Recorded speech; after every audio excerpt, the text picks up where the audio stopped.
नाज़रीन गिरामी अस्सलाम वालेकुम दोस्तों, कीअं आहियो? उम्मीद आहे तव्हां सभु ख़ैरियत सां हूंदा ऐं ख़ुशि हूंदा। दोस्तों, ड्रामा सोप सीरियल ज़हर ज़िंदगी जी नई किस्त में रईस कमाल खान रब्बन खे ॿीहर हथु करे वेंदो या न?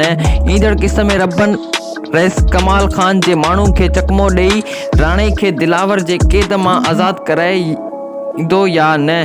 छा रईस कमाल खान जा माण्हू दिलावर खां वञी आज़ादी कराए ऐं क़ैद करे रईस कमाल खान आॾो आणण में कामयाब थी वेंदा? आचर मीरा खे ॻोठ आणे कंहिं जे हवाले कंदो? रब्बन या राणे जे हवाले या वरी रईस गफ़ार खान जे हवाले? ज़हर ज़िंदगी जी ड्रामे जी आख़िरकार किस्त में छा थियण वारो आहे, सभई ॻाल्हियूं तव्हांखे हिन वीडियो में ॿुधाईंदासीं।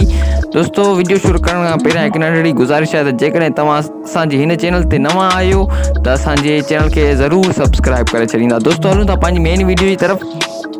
दोस्तों, ड्रामा सीरियल ज़हर ज़िंदगी जी नई ईंदड़ एपिसोड में तव्हां ॾिसंदा त रईस कमाल खान रब्बन खे ॿीहर हथु कोन करे सघंदो।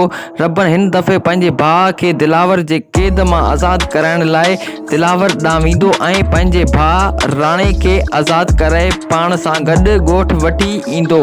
रईस कमाल खान जा माण्हू दिलावर खां राणे खे वठण में नाकाम थी वेंदा। दिलावर पहिरियां ई राणे ऐं रब्बन जे क़ैद में हूंदो। रईस कमाल खान जे माण्हू जो पहुचण जो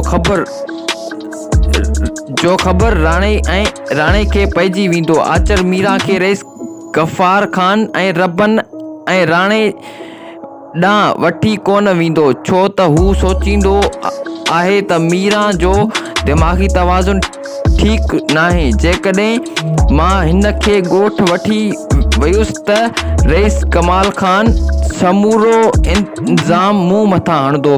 दोस्तों, अॼु जे लाइ एतिरो काफ़ी आहे। दोस्तों, जेकॾहिं तव्हांखे असांजी ही वीडियो पसंदि आई आहे त असांजे चैनल खे सब्सक्राइब करे छॾींदा ऐं अहिड़े क़िस्म जा ड्रामा अपडेट ॾिसण जे लाइ असांजो चैनल ॾिसंदा रहो।